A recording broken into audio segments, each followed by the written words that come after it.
Hello everyone, you're welcome in this lecture. In this lecture, I'll discuss metaphysical school of poets and their works. So first of all, let's see the definition of metaphysics. Okay, so metaphysics is a branch of philosophy that deals with the fundamental questions about the nature of reality, existence, knowledge, and the relationship between mind and matter. It explores, abstract concepts that go beyond the physical world and seeks to understand the fundamental nature of being and the universe. Now, let me simplify it. Okay, so in the general, generally whenever we study about the metaphysics, so generally we study about the ultimate truth behind the reality. Okay, so I mean, what is the nature of reality? सत्य क्या है?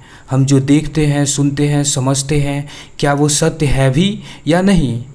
जब हम इन्हीं प्रश्नों के उत्तर ढूंढते हैं या ढूंढने की कोशिश करते हैं, that is called the metaphysical philosophy. For example, if I am asking, does God exist? क्या भगवान का अस्तित्व है? जब हम ऐसे प्रश्नों के उत्तर ढूंढने की कोशिश करते हैं या समझने की कोशिश करते हैं, which is totally beyond of our thinking, और we can say that imagination, that is called the metaphysical philosophy. Okay, so कुछ और एग्जाम्पल से समझने की कोशिश करते हैं, जैसे कि समय क्या है, what is the reality of time in this universe, या फिर जीवन क्या है, what is the meaning of life, why we are existing here, और what is the purpose of life, जीवन होने का उद्देश्य क्या है.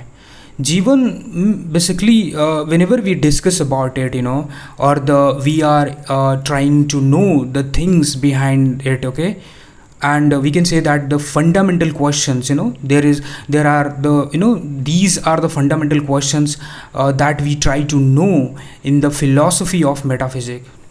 Okay, so now we know that in literature, authors like John Donne, Andrew Marvell, or Henry Vaughan, they used metaphysic, idea in their works.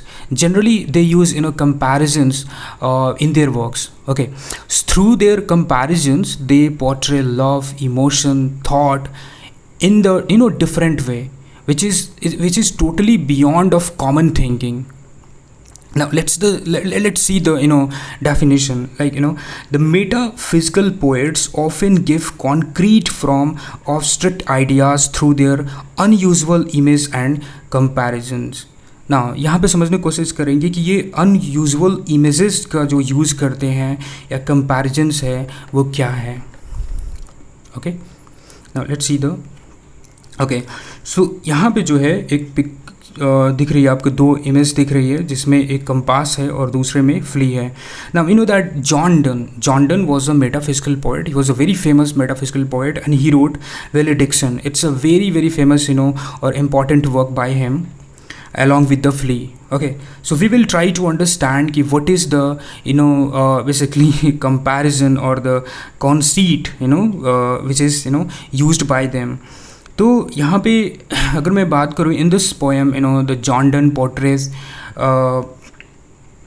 I mean in the valediction. Okay, valediction में जो है John Donne portray करते हैं क्या, एक temporary separation को from his wife. क्योंकि I mean जो जॉन डन होता है वो क्या करता है, एक डिप्लोमेटिक ट्रिप पे जा रहा होता है. यहाँ पर जो जॉन डन है एक मैथमेटिकल इंस्ट्रूमेंट यानी कि कंपास का यूज़ करता है. ये जो आपको इमेज दिख रही है ये कंपास है. ठीक है, क्या है, कंपास है. And basically he compares I mean through this compass he basically represents the metaphor and he compares their love to a compass. इस कंपास से जो है अपने लव को कंपेयर कर रहा है. यहाँ पे जो कंपास है इसके दो लेग्स हैं, आप देख रहे होगे, एक ये है और एक ये है.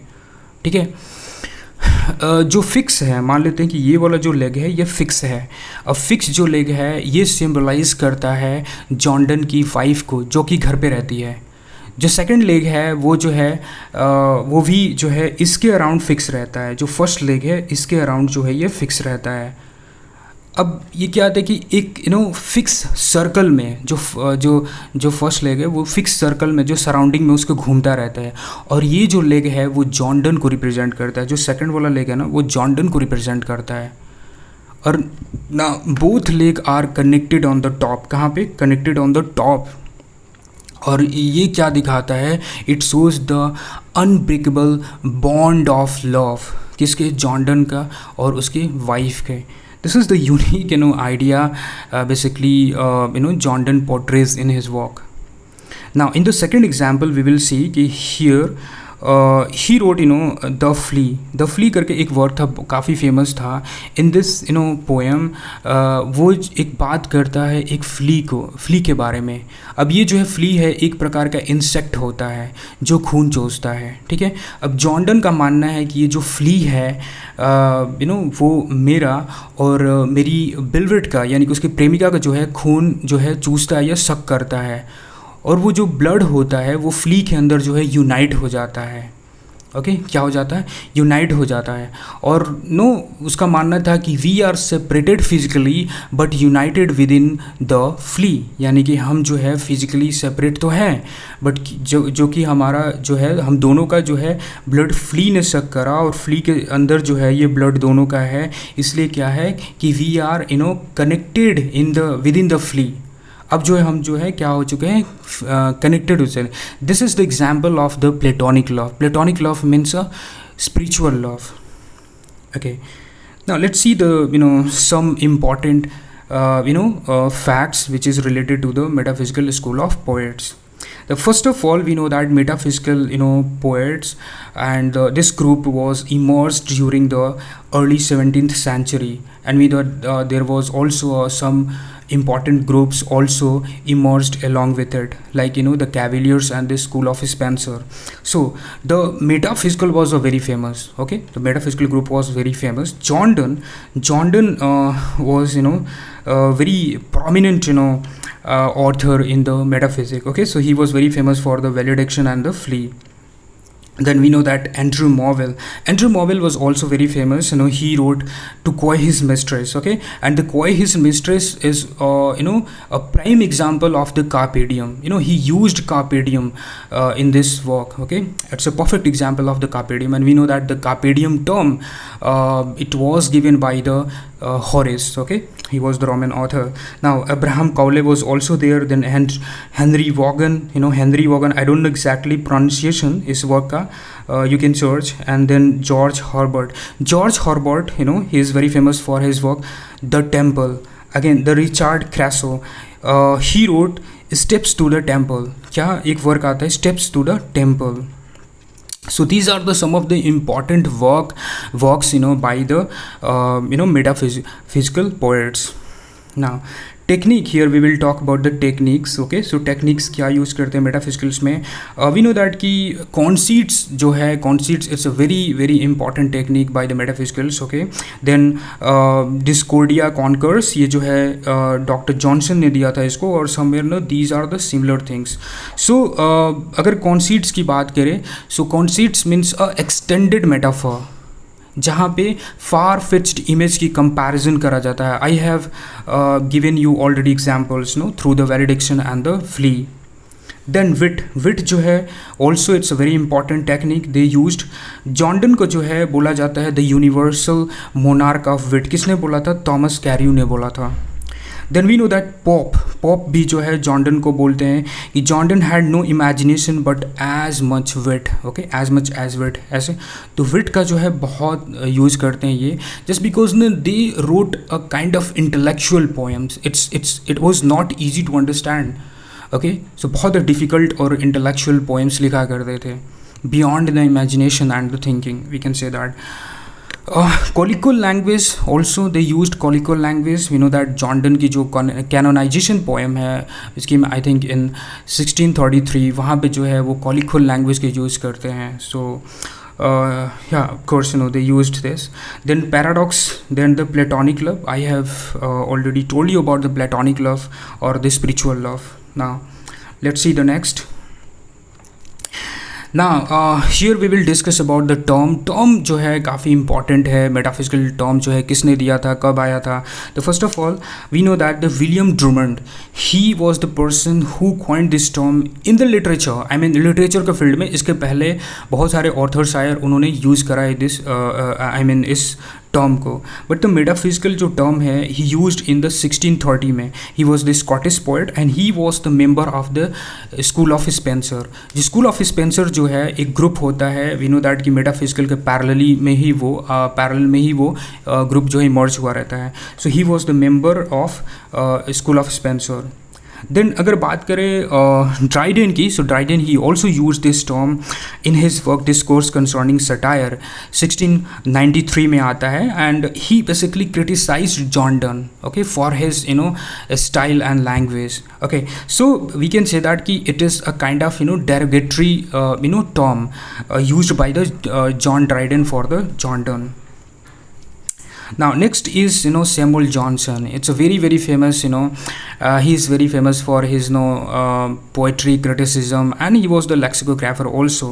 So we know that he also used this term in his work The Lives of Eminent Poets, and it came in 1779, where he basically covers 52 biographies. कितने biographies को? 52 biographies को, जहाँ पे जो ये जो टर्म है मेटाफिजिकल पोएट्स, तो इसको माना जाता है कि जो जॉन डन है वो इसको ऑफिशियली जो है क्वाइंट करा था, I mean in his work the lives of the eminent poets और the lives of the poets में. ठीक है, अब when he was analysing the biography of Abraham Cowley, so he propounded this term. किसको? Metaphysical जो ये term है doctor Johnson ने जो है वो जो है प्रोपाउंड करा था when he was analysing the Abraham Cowley's biography. Okay, so यहाँ पे मैं दो चीज़ बोलूँगा कि जो जॉन ड्राइडन है और जो सैमुअल जॉनसन है, both use this term as a derogatory, as a abusive. ठीक है, तो बहुत ज़्यादा एक harsh criticism we can say that. Okay, so they don't praise the metaphysical poets. Okay, but if we talk about the T.S. Eliot, so of course that person praise literally the metaphysical poets. Like we know that he was very famous author in the modern time. Okay, he was very famous for the Wasteland. So metaphysical poets, he wrote essay, The Metaphysical Poets, okay, T.S. Eliot, where he gave the concept dissociation of sensibility and unification of sensibility. We will discuss in the further lecture. Okay, so he talks about the dissociation of sensibility and unification of sensibility. Now what is it? थोड़ा सा मैं समझाने की कोशिश करता हूँ कि it's a kind of the fusion of feelings and thoughts. Eliot believes that कि अगर आपको एक एक्सलेंट वर्क प्रोड्यूस करना है या फिर आपको एक वी कैन से दैट कि अगर एक्सलेंट पोइट्री लिखना चाहते हैं, तो you will have amalgamation of fusion and feelings. I mean the fusion of और the feelings and the thoughts. I mean you will have amalgamation of feelings and thoughts. अगर ये जब तक दोनों नहीं होंगे तब तक आप एक एक्सलेंट वर्क नहीं लिख सकते हो. और somewhere it is believed that in the modern time T.S. Eliot revived the metaphysical technique. Okay, तो मेटाफिजिकल टेक्निक जो है रिवाइव करते हैं. Okay, so now here we will see the some important marks or the criticism, remarks and the criticism we can say that. So Dr. Johnson जो है हमें पता है कि he literally criticized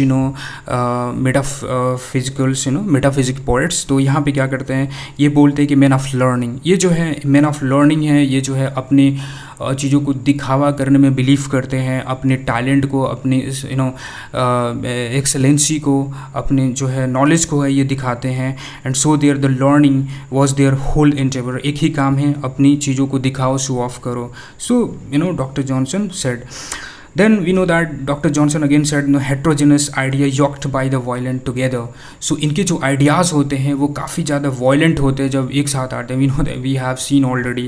Okay, Ben Jonson also criticized Donne को जो है criticize करते हैं. He says Donne for not keeping accent deserve hanging. क्या बोलते हैं, डन जो है किस लिए वो डिज़र्व हैंगिंग, मतलब डिज़र्व करता है हैंगिंग, यानी कि बोलता है उसको फांसी पे चढ़ा दो. क्यों?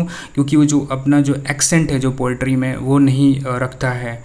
क्यों? Just because he used colloquial language, there is no rhythmic pattern in structure. So that's why Ben Jonson criticised I mean the John Donne. Then Dryden, is very very famous. So Dryden says that he affects the metaphysics. He affects the metaphysics. It means that John Donne affects the metaphysics. T.S. Eliot के बारे में like T.S. Eliot जो है, he also praised. I mean, he praised basically John Donne, and he said that John Donne unified sensibility. Okay, unified sensibility. I have told you already. Okay. सो अगर ये आपको lecture अच्छा लगता है, so please do subscribe and share among your literary friends. Thank you everyone.